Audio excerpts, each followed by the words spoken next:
So, you remember that night, like we were just getting back from a date and we didn't have the kids, and you said, "Hey, pull over here for a minute," and I looked at you like, "What?"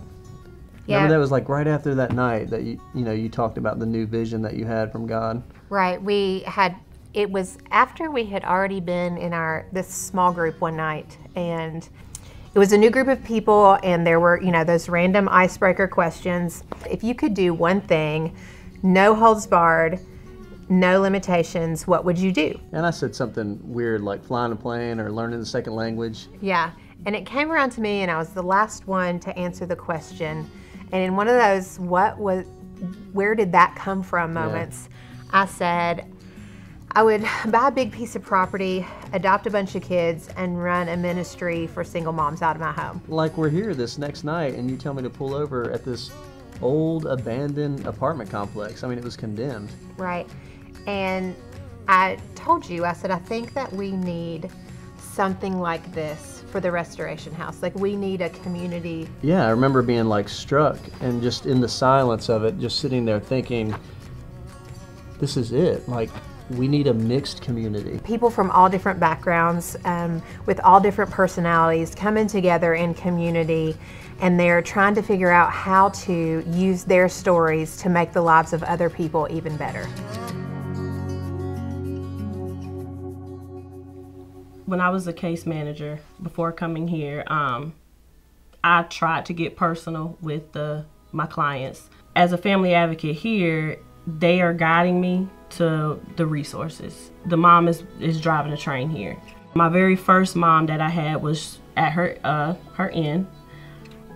So she was leaving around May, so I had a few months with her to get to know her and her son. And one day I was real sick, and so she just out of the blue texted me on the weekend, and she told me that I was on her mind real heavy, and she wanted to check to see how I was doing. And I'm reading the text, and she said, I just want to say thank you because you've helped me a whole lot. Although our time together wasn't long. Here at the Restoration House, I am able to build a relationship with the mothers because I am a part of the community life. During a recent community meeting, the moms had a vote themselves to not allow the public into the playground here. And it was for safety reasons because they want to protect their children, here at home. We allowed them to come up with policies themselves. These are things that we're not going to police for them. This is their home and their community, so we allow them to make those decisions. Out of dignity and respect for our moms and their homes here, we allow that decision to be on them.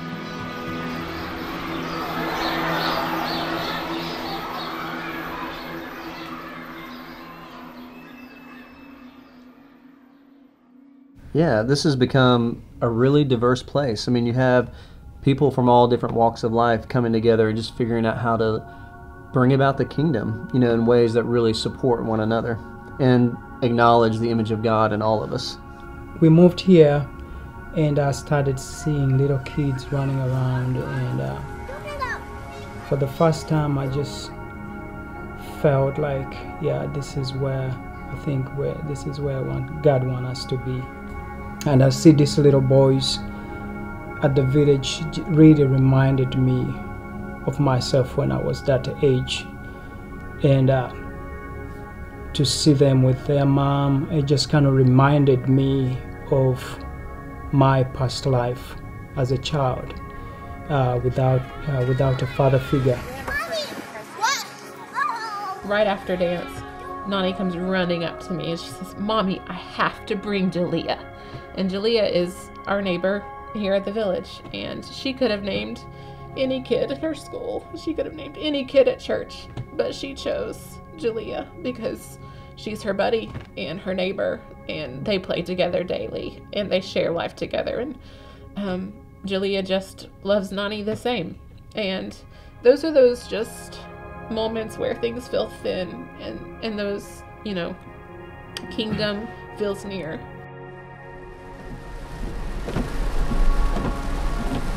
Kind of like when you're driving in a summer rainstorm and it comes down really fast and it's so hard and you can barely see the windshield and you're white knuckled on the steering wheel and you pass under a bridge. And for just that moment, everything stops and it's still for just a second, and you get a glimpse of like the peace and no storm.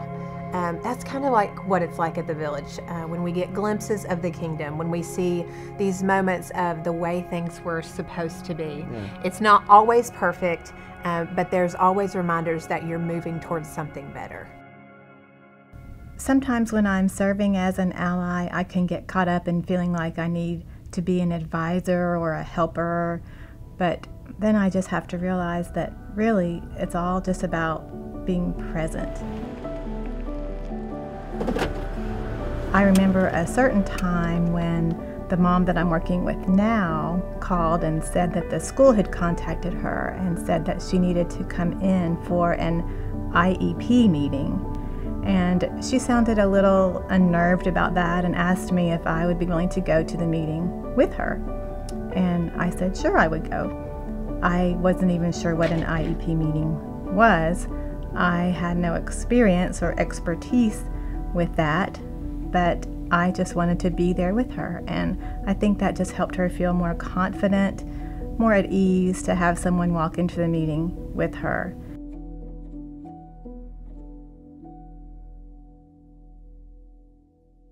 So there's a lot of buzz right now going around the country, especially in youth development circles, that are saying, hey, we need to not just focus our energy directly around the children, but we really need to come around the parents as well. And I think in a lot of ways that's common sense, and it's one of the things I love about what we get to do here in community, that we're really coming alongside the moms and the children all together at the same time. Right, you can watch a family when they move in go from a place where they kind of feel in distress as a family, and as they realize where they're at and that they're safe, you can watch them literally exhale. Now you kind of have that relationship with the parents, the moms, and you're able to not only build relationships with the child but also the family, and so you kind of just become more just unity, almost like family almost. It's kind of want to bend your knees and then follow through with it. Every child lives here, and so the relationship with the parent is at another level. With understanding the child's needs, you're able to have easy access to the parent. Selfishly, my favorite part of living at the Village is that at all times I have a resource of an army of moms who are able to get me through, and who I can call on and they can call on me. And our motto is, we're all in this together. Yeah, the kingdom value of reciprocity is practiced fiercely around here. You know, I know a lot of times when Mandy's out of town, I've got all my mom friends that I can call on. You know, we just shouldn't have to do it alone, and really nobody should.